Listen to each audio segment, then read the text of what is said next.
बिस्मिल्लाहिर्रहमानिर्रहीम अस्सलाम वालेकुम। Welcome to Technogineer. I am doctor Mohammad Yakub. आज PV system design lecture series का ये 9th लेक्चर है। इसके अंदर मैं आपको बताऊंगा कि जो बेसिक वर्किंग प्रिंसिपल है पीवी सिस्टम के अंदर या पीवी पैनल्स के अंदर, जिसकी वजह से जो पीवी पैनल है इसकी आउटपुट में डिस्टरबेंस क्रिएट होती है, वो किस तरह होती है। स्पेसिफिकली जिस बात को मैं डिस्कस करूंगा वो है इरेडियंस और टेम्परेचर को, कि जो सूरज की रोशनी की वजह से जो इरेडियंस में चेंज आता है और टेम्परेचर में चेंज आता है वो किस तरह पीवी सिस्टम के आउटपुट को डिस्टर्ब करता है। तो जो पहली चीज आती है कि भाई इरेडियंस क्या होती है और टेम्परेचर क्या होता है। तो इरेडियंस बेसिकली क्या है कि जो आपके पास फोटोन एनर्जी है जो बेसिकली हमारे पीवी पैनल के ऊपर पड़ रही है, और उस फोटोन एनर्जी की वजह वो फोटोन एनर्जी हमारा पीवी पैनल एब्जॉर्ब करता है, और उस एब्जॉर्प्शन की वजह से मेरा जो पीवी के अंदर जो पीएन जंक्शन है उसमें इलेक्ट्रॉन वैलेंस बैंड से कंडक्ट होकर कंडक्शन बैंड की तरफ चले जाते हैं।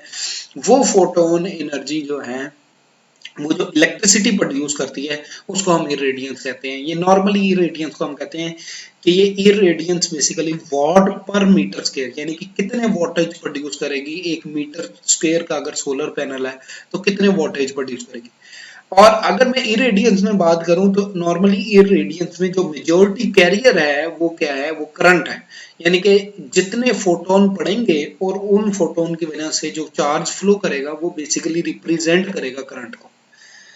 अच्छा, दूसरी चीज आती है वो टेम्परेचर आती है। टेम्परेचर बेसिकली क्या है कि जो हमारे पास टेम्परेचर कॉफिशिएंट है, आपने पिछले लेक्चर में मैंने आपको बताया भी था कि जो शॉकले इक्वेशन में, यानी कि जब हम सोलर पैनल की कैरेक्टरिस्टिक्स को मैथमेटिकली मॉडल करते हैं तो उसके अंदर हम डायोड की रिप्रेजेंटेशन मेजर लेके आते हैं।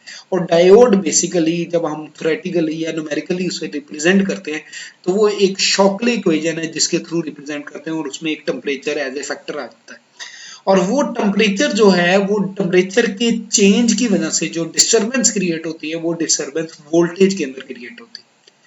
यानी कि जितना भी इफेक्ट वोल्ट टेम्परेचर के अंदर आता है, यानी कि जो सोलर पैनल है सूरज की रोशनी की वजह से गर्म हो जाता है, तो जो उसके आउटपुट पे फर्क पड़ेगा वो उसका आउटपुट का टेम्परेचर फर्क पड़ेगा।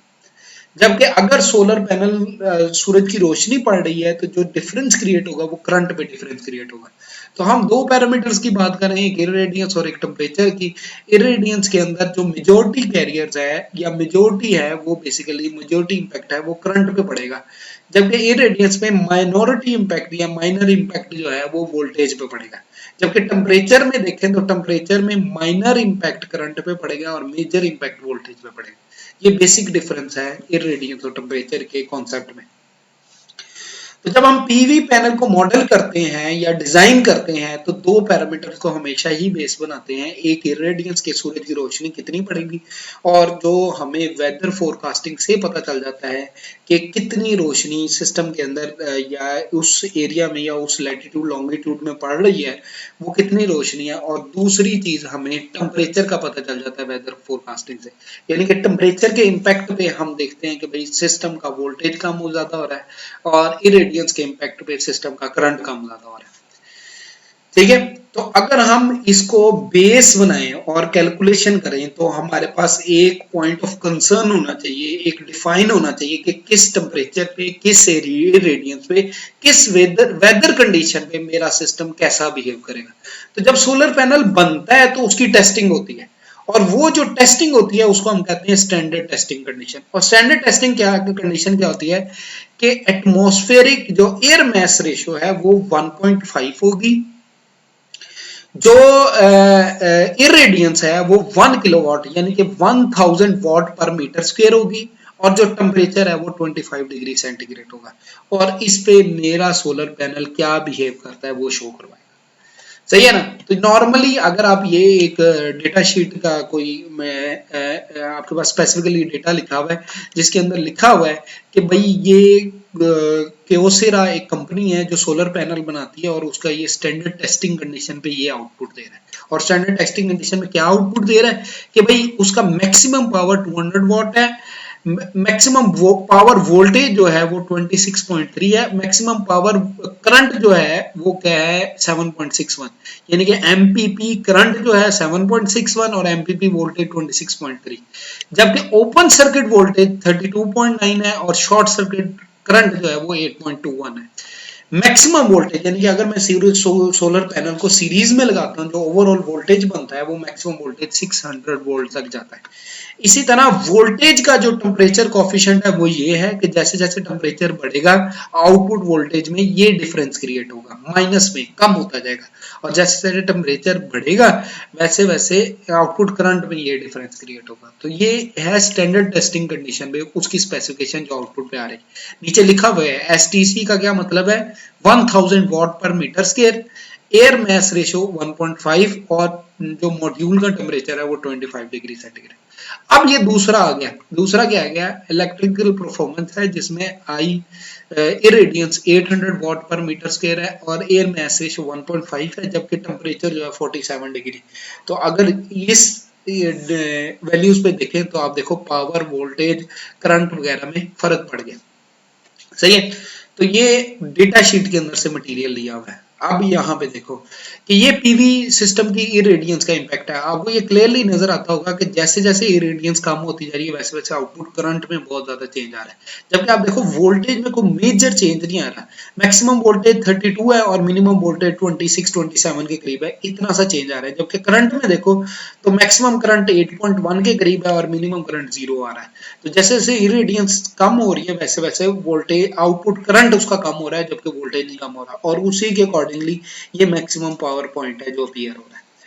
इसी तरह अगर मैं पीवी कर्व देखूं यानी कि पावर और वोल्टेज का कर्व देखूं तो वो ये बन रहा है कि इसी करंट वोल्टेज को मल्टीप्लाई किया तो ये हिल शेप कर्व बन रहा है, और आप ये देखो कि जैसे जैसे इरेडियंस कम होती जा रही है वैसे वैसे मैक्सिमम पावर भी कम हो रही है, सही है।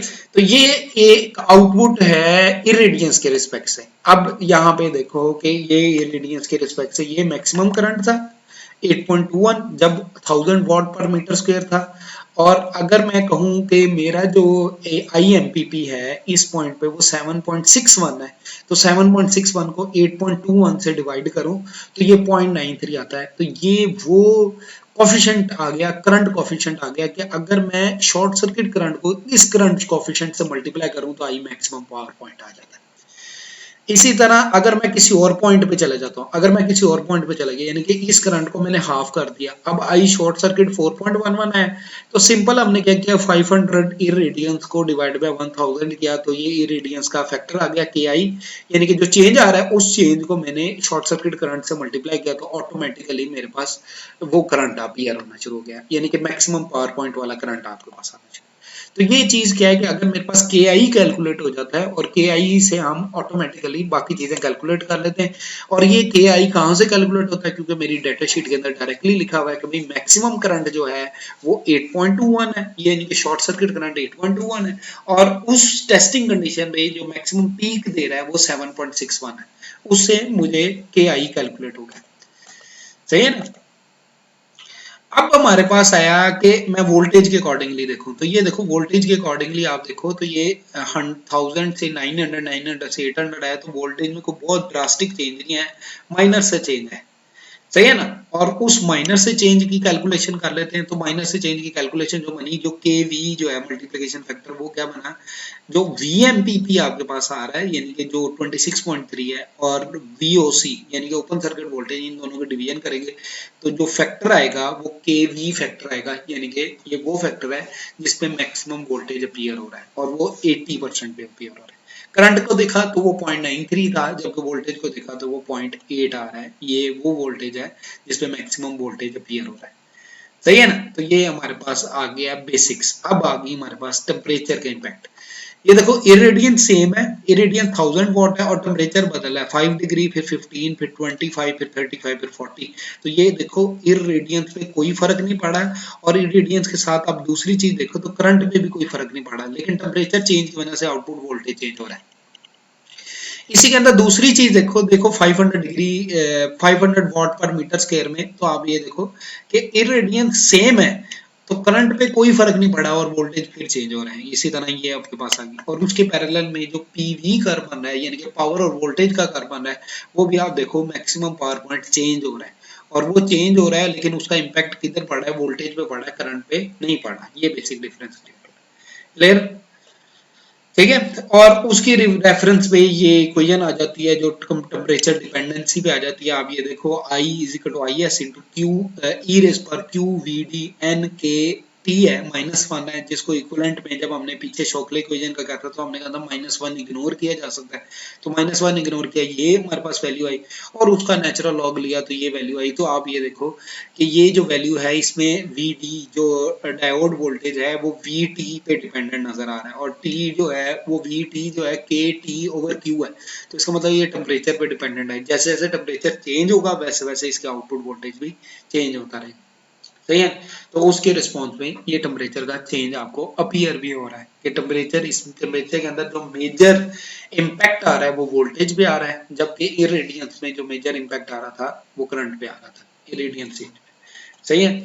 तो ये यहाँ पे अगर आप देखो तो ये पीवी रिस्पॉन्स के अकॉर्डिंगली देखो तो ये आपके पास आई शॉर्ट सर्किट करंट आता है और ये वो फैक्टर आता है जो के आई आ रहा है, जो आई शॉर्ट सर्किट की वजह से आ रहा है, और इसी तरह ये वी ओ सी आ रहा है और ये वो फैक्टर आ रहा है जो जो बेसिकली ओपन सर्किट की वजह से आ रहा है, ये के वी आ रहा है और ये उनके मैथमेटिकल फार्मूला है, ये के आई का मैथमेटिकल फार्मूला है और ये के वी का मैथमेटिकल फार्मूला है। ये आपको होपफुली क्लियर हो गया होगा, सही है।